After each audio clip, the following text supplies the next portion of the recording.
So we start this problem by writing the equations. The given equations are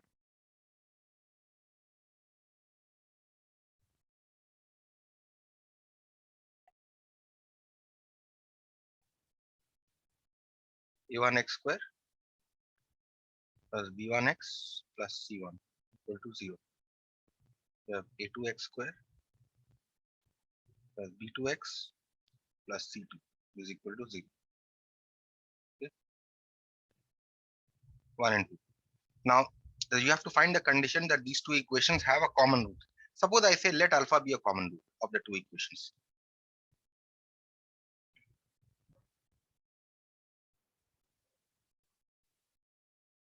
One and two.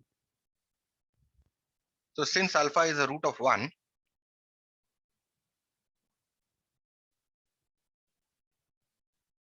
therefore it must satisfy the equation. So I must have a1 alpha square plus b1 alpha plus c1 is equal to 0. Since alpha is the root of 2,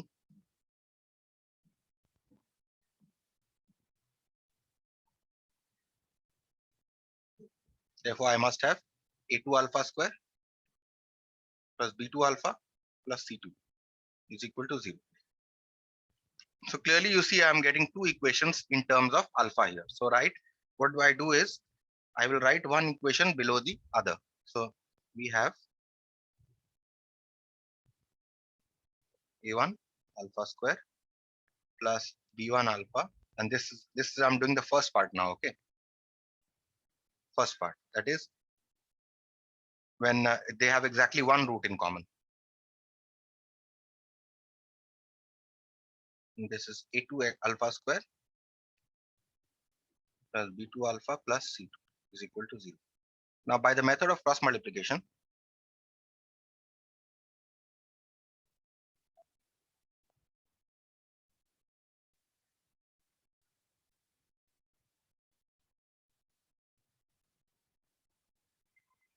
what do I have? Let's see how it works. A1, A2, B1, B2, and you have C1, C2. And what you also have is, because A1, A2 are the coefficients of alpha square, so I'll write alpha square on top. I'll write alpha here and I'll write 1 here simply. So when I am writing alpha square here,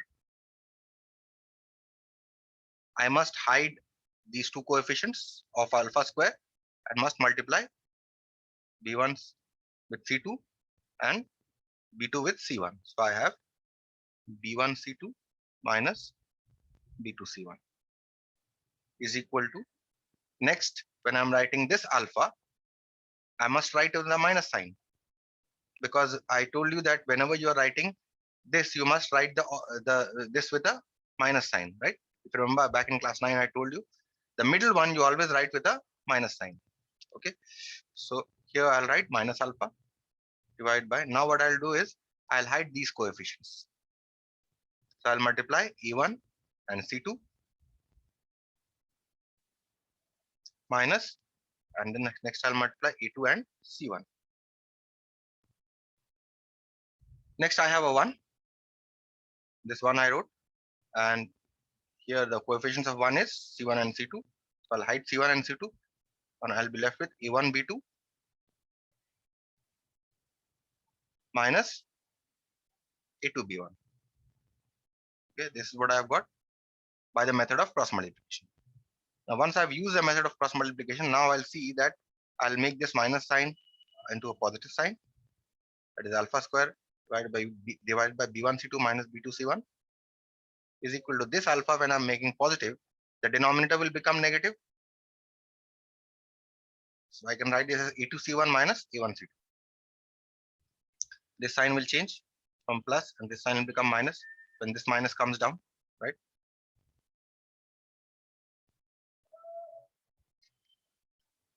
Everyone understood this, or should I explain? Because the weaker ones will not be able to understand. Can you explain once more? Yes? Sir, can you please explain once more? Okay, when this negative sign comes down,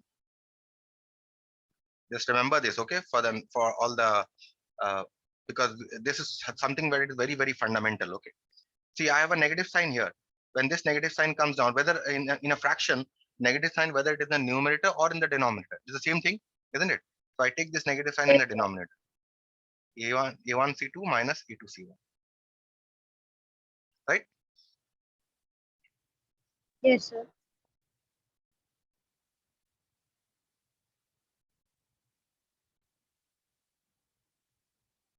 This we write as it is. And see here, when I open the bracket in the denominator here, what will happen? This sign will become plus, this sign will become minus, isn't it? Yes, sir. So that is what I had done directly. So I will not explain this kind of fundamental step again. Okay. So please remember from the next time. Okay, sir. And Thank you you, will be sir. requiring not only for this chapter, but also for all the other chapters to come. Okay, sir. Okay. So this is what you are getting. Now see, you are getting two equalities. These two equalities you are getting, these two equalities you are, in fact, three you are getting. These two, and also these two equalities you are getting. Okay. Now what you do is you take any two equalities. Okay, let us take the first two. Let us take these two. So that means, what do I have? That means I have alpha square by b1 c2 minus b2 c1 must be equal to alpha by a2 c1 minus a1 c2. And what else? I must have alpha. If I take these two now, I must have alpha by a2 c1 minus a1 c2 is equal to 1 by a1 b2 minus a2 b2. Right? So from here, what do I get? I get alpha is equal to b1 c2 minus b2 c1 divided by a2 c1 minus a1 c2. You understood this step? How I got alpha? Yes, sir. And from here, you have alpha is equal to a2 c1 minus a1 c2 divided by a2 b2 minus, sorry, a1 b2 minus a2. I'll just check this once again. a1 b2 minus a2 b1. This should be a2 b1, not a2 b2. Okay, all this should be b1.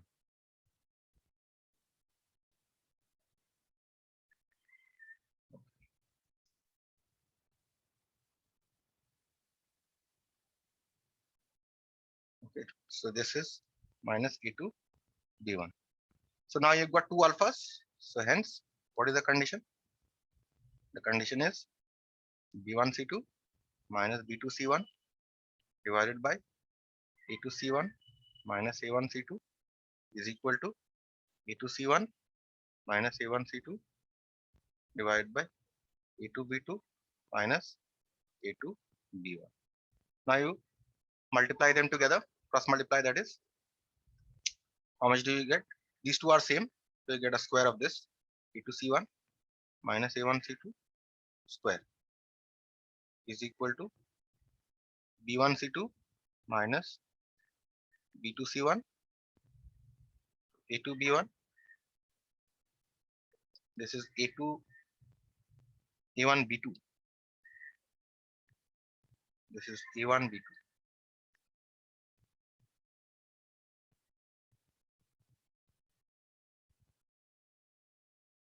a1. So therefore, if you multiply these two, you get a2c b1 c2 minus b2 c1 a1 b2 minus a2 b1, and that is a condition for the roots to have, for the two equations to have exactly one common root. So whenever whenever the equations will have one common root, you can check this. This will always hold. Okay, but normally we don't remember this relation. We apply the method of cross multiplication. I'll show you one example how to apply this. Okay, but this is how you carry out the method of cross multiplication. The second part is if both roots are common. Okay, so I say let alpha beta be both common roots of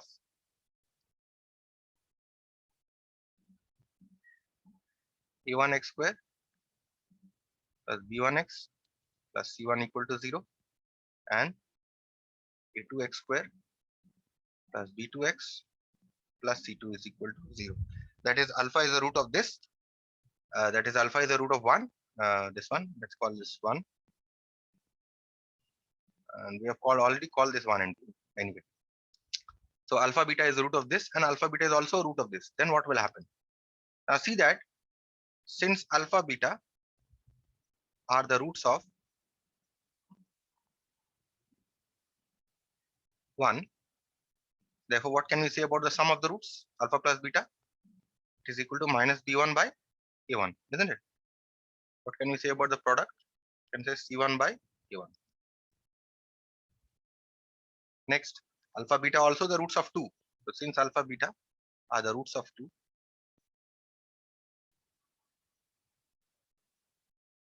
therefore alpha plus beta is equal to minus b2 by a2, and alpha beta is equal to c2 by, right? So now you see that both are equal to alpha beta. These two both are equal to alpha beta. So therefore minus b1 by a1 must be equal to minus b2 by a2, and you can say c1 by a1 is equal to c2 by a2. Okay, so now what will happen? These two negative signs are going to cancel. So you're going to get minus b1 by b2 is equal to a1 by a2, and here also you're going to get c1 by c2 is equal to a1 by a2, right? So therefore what is the condition? You combine both, a1 by a2 is equal to b1 by b2 is equal to c1 by c2. This is the condition. But what does this condition actually mean? When I have roots of two equations, when I have two equations, when they have common roots, what does it actually mean? Can you tell me? Can anyone tell me? What does it actually mean? When two quadratic equations have two common roots, what does it mean? Both the equations have the same roots. That is what it means, isn't it? So if I give you, say, alpha beta are the roots of, say, x square minus 2x plus 4 equal to 0, right?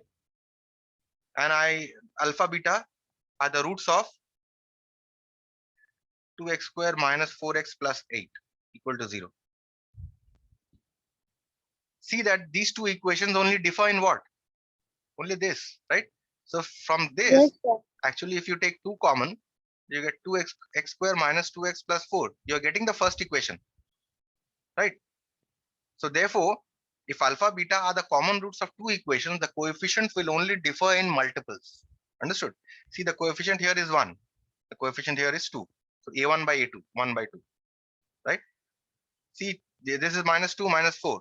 So this is minus 2 by minus 4 is equal to 4 by 8, isn't it? So is this condition satisfied or not? Yes, sir, it is satisfied. That's what you must make an Yes, observation. So both roots common is not a big deal. Okay. The main important part is here if they must have one common root.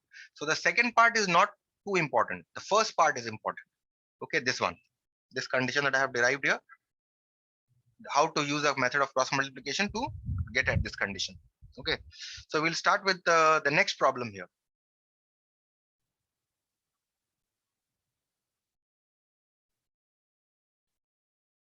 We start with the problem number 4. The question here is for what value of k will the equation x square minus kx minus 21 and x square minus 3kx plus 35 is equal to 0 have one common root.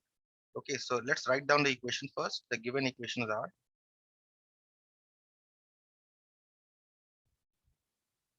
x square minus kx minus 21 is equal to 0. Call this 1. X square minus 3kx plus 35 equal to 0. Let's call this 2. The question is for what value of k will they have a common root? Let us suppose alpha is the common root of the two. Okay, so let alpha be a common root of 1 and 2.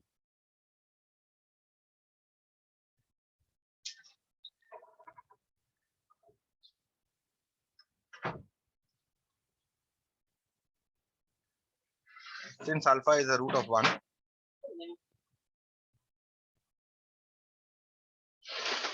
Therefore, alpha square minus k alpha minus 21 must be equal to 0.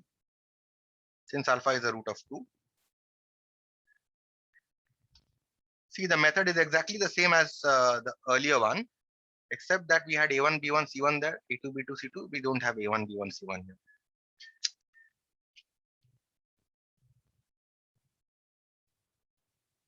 Okay, so these two we are getting in terms of alpha. So now we shall write one equation on the top of the other and then use the measure of cross multiplication. So we have alpha square minus k alpha minus 21 equal to 0. Alpha square minus 3k alpha plus 35 is equal to 0. Now we'll use cross multiplication method.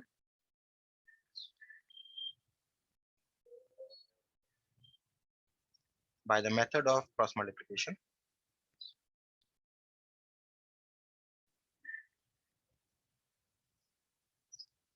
So what are the coefficients here? 1, 1. You have minus k and minus 3k. And you have minus 21 and plus 35. These are what you have. What do you have here? You have alpha square, you have alpha, and you have 1. So when you start by this side, alpha square first divided by, you hide these two, you multiply these two. Okay.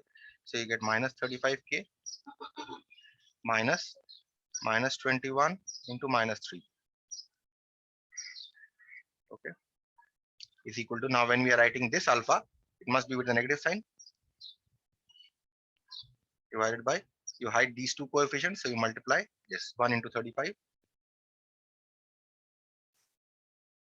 minus 1 into minus 21. Okay. See, do not make any errors with the sign. Okay, be very careful with the signs. Divided by, now you hide these two, so you have 1 into 3k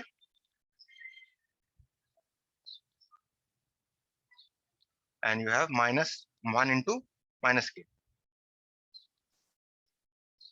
That is all. Okay, now we simply need to Minus 3k. tell me. Sir, minus 3k. Oh, there's a minus sign. Yes.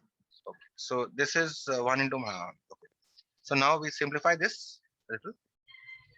So when we simplify this, we are going to get minus 35k minus 63k is equal to minus alpha by 35 plus 21 is equal to 1 by minus 3k plus k. Fine. You get alpha square divided by, now you have minus 98k is equal to, this is alpha by, take the negative sign in the denominator, you get minus 56 is equal to 1 by minus 2k. Right. So now you have, take these two together. So therefore, alpha square by minus 98k is equal to alpha by minus 56. And you have alpha by minus 56 is equal to 1 by minus 2k. So from the first two equalities, you get alpha is equal to 98k by 56. Right? You can cancel this with, I think you can cancel this with 7. with 14 you can cancel directly. Yes, 7 you can cancel, but 14 will be better. 14, and you can cancel this with 14 to get 7. So you get 7k by 4. And here you get alpha is equal to minus 56 by minus 2k, so that the negative signs are going to cancel. You're simply going to get 28 by k. Okay, so getting two values alpha, so therefore they must be equal.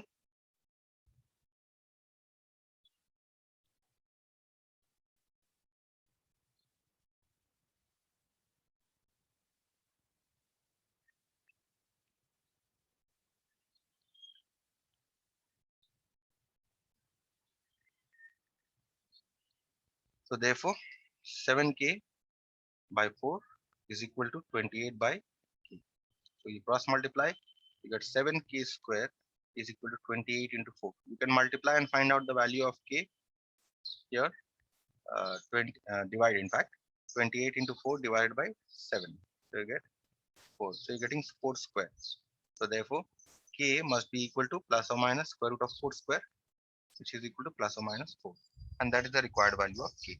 So whenever k in these two equations, whenever k is equal to, in these two equations, whenever k is either equal to plus 4 or minus 4, you can check, you can solve the two equations and check that they will have a common root.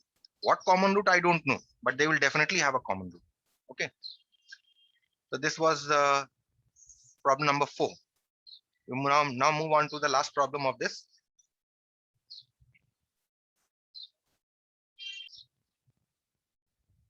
We start with the last one, number 5. If x square plus px plus q and x square plus qx plus q have at least one root in common, prove that either p is equal to q or 1 plus p plus q is equal to 0. What do you mean by at least one root in common? They have definitely two roots, right? Both the equations. At least one common root means either they have one root in common or both roots are common, isn't it? So we consider both the cases. Yeah, so we consider case 1 and case 2. Case 1 is when one root is common, case 2 is when both roots are common. So let us first write down the equations. The given equations are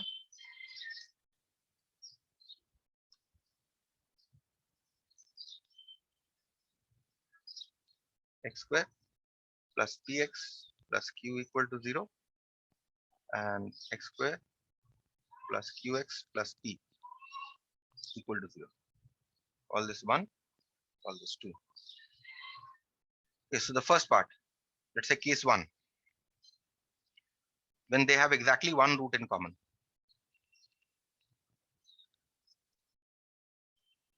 When they have exactly one root in common.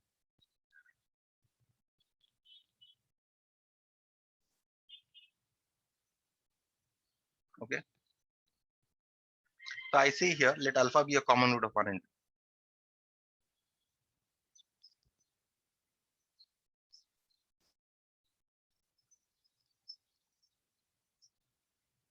Okay. So this, I'll say since alpha is a root of 1, therefore alpha square plus p alpha plus q equal to 0. Since alpha is the root of 2,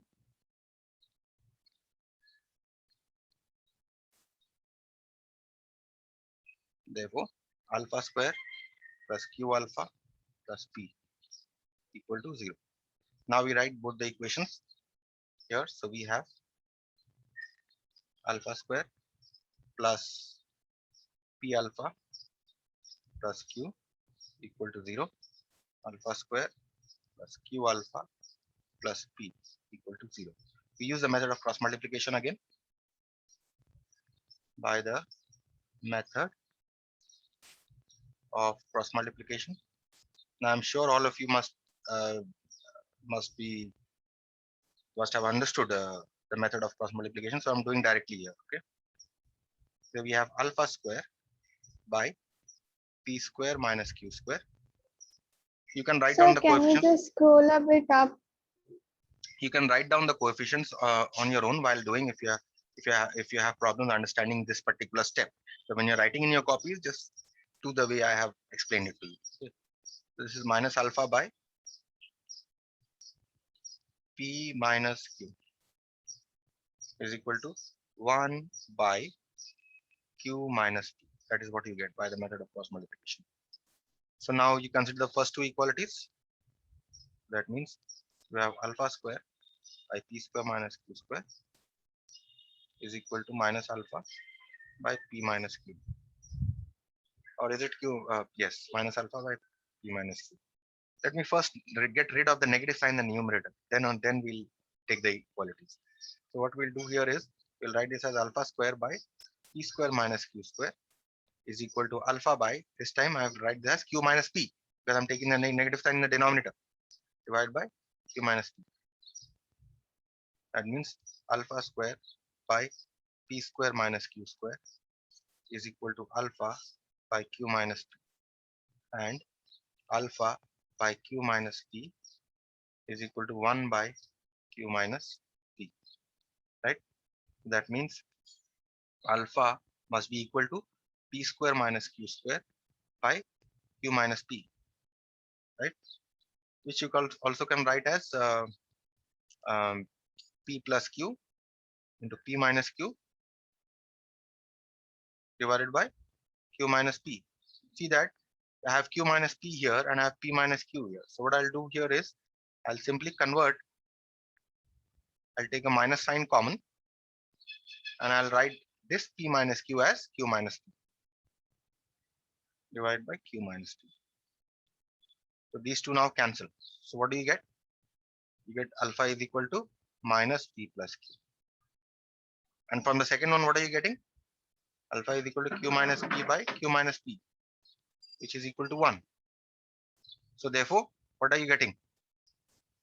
Therefore, minus p plus q must be equal to 1.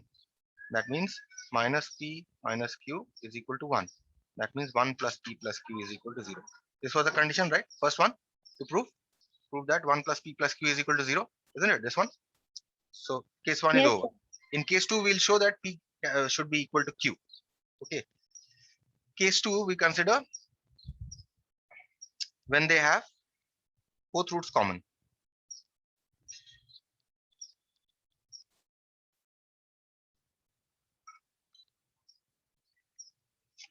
When they have both roots common.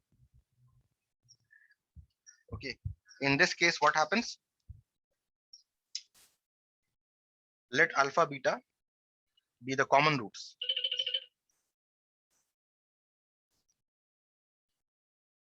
Of 1 and 2. Okay. So we say since alpha beta are roots of 1,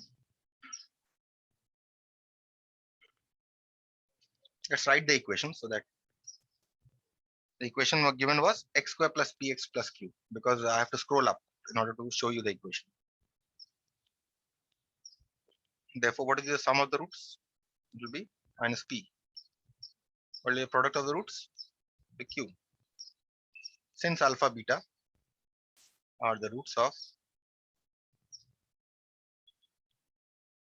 x square plus qx plus p, the second equation, equation number 2. Therefore, sum of the roots is minus q and product of the roots is p. So therefore, we must have minus p must be equal to minus q and q must be equal to p. Both are giving the same condition. That means p must be equal to q, which is 2, and the first part also.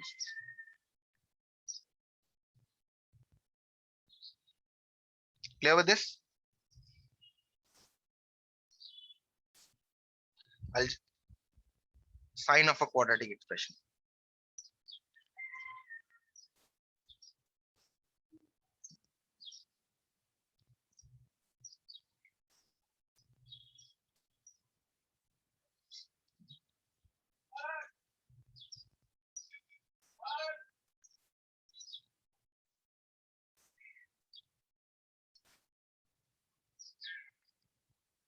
Sign of a quadratic expression.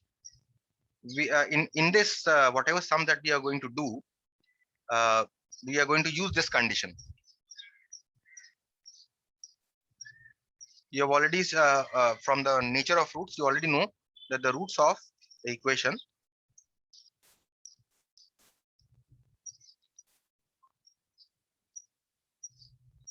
are real if discriminant is greater than or equal to 0, right? You already know this. So we are going to use this condition when you are working out this sums on this topic, this subtopic. Okay. Now in this the questions can be. I'll send you a question. I'll send you the set of questions that I'm going to solve. This is the first question from your set. Okay. Or maybe I have it. Yes, I have it. This. Look at this question. Show that the quadratic expression I will not finish the sum. I'll just start. Okay. Show that the quadratic expression 2x square minus 4x plus 7 is always positive. So what is the sign of this quadratic expression? Positive. That is, you need to show that for all real values of x, and hence find its minimum value. Okay. So we'll start by saying the given expression is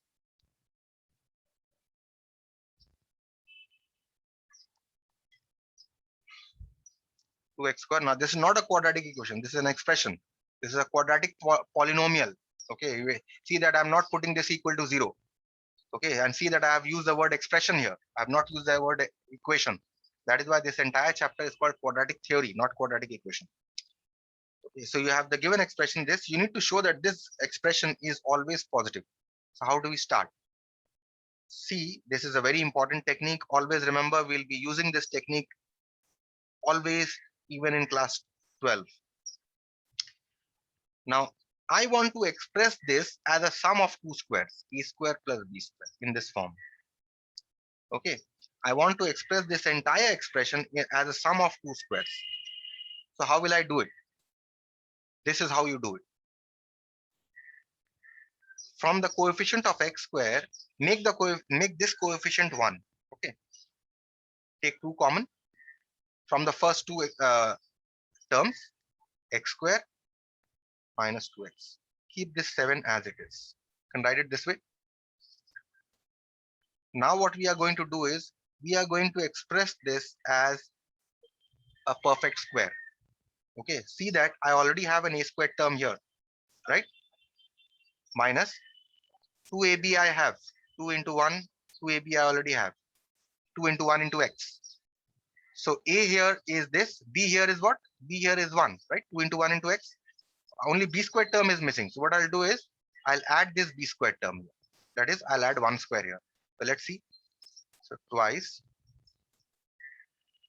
I have a squared term minus 2ab, right? But I don't have what? I don't have a b squared term. So what I'll do is, since I don't have a b squared term, I'll add a b squared term. But this b squared term, I have added extra, isn't it? So I'll also subtract this term, right? And now I'll close the bracket, plus 7. Now see what happens. See that this part here has become a perfect square. This is a square minus 2ab plus b square, right? So now what happens? This twice, this becomes x minus 1 whole square minus 1 plus 7. Now you open the bracket, multiply by 2 throughout. Twice x minus 1 square minus 2 plus 7. So what are you getting? Twice x minus 1 whole square plus 5. Okay.